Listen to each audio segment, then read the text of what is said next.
சிறுத்தை சிவா இயக்குகிற படத்திற்காக இத்தாலிக்கு போயிருக்கிறார்கள் அஜித்தும் ஸ்ருதிஹாசனும்.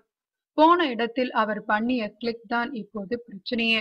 பொதுவாக படப்பிடிப்புக்காக வெளிநாடு போவதே விதவிதமான லொகேஷன், படத்தை சீக்கிரம் முடித்துவிட்டு வரவும் தான். எங்கு கேரவனை தட்டி எப்படி நல்லா இருக்கீங்களா என்கிற தொந்தரவெல்லாம் வெளிநாட்டுக்கு போய்விட்டால் அறவே இல்லை. சில நாடுகளில் சூரியனும் ஒத்துழைப்பான். இங்கு 6 அல்லது 7 மணி நேரம் நடக்கும் படப்பிடிப்பு வெளிநாட்டுக்கு போனால் 20 மணி நேரங்கள் கூட நடக்கும். எல்லாம் வெளிச்சம் தரும் வரம். இதில் ஏதோ ஒரு காரணத்திற்காக தான் இத்தாலிக்கு போயிருக்க வேண்டும் அஜித் டீம்ஸ். ஆனால் போன இடத்திலும் படப்பிடிப்பு குழுவினரை வேலை பார்க்க விடாமல் உடன் நடிக்கும் நடிகர்களையும் நடிகைகளையும் அஜித் படமெடுத்து தள்ளி கொண்டிருந்தால் என்ன ஆவது என்று எங்கிருக்கும் சில விமர்சகர்கள் புலம்புகிறார்கள். ஆனால் நிஜத்தில் அஜித் அற்புதமான புகைப்பட கலைஞர்.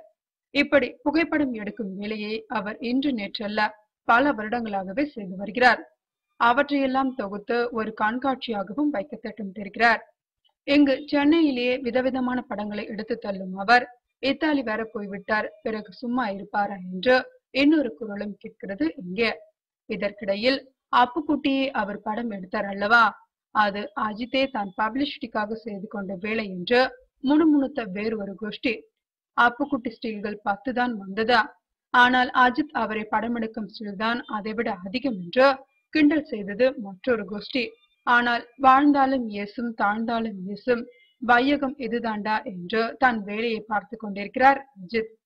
எதற்கும் கவலைப்படாமல் இந்த இத்தாலி ஷூட்டிங்கில் ஸ்ருதிஹாசனை வளைத்து வளைத்து படம் எடுத்திருக்கிறார் அஜித்.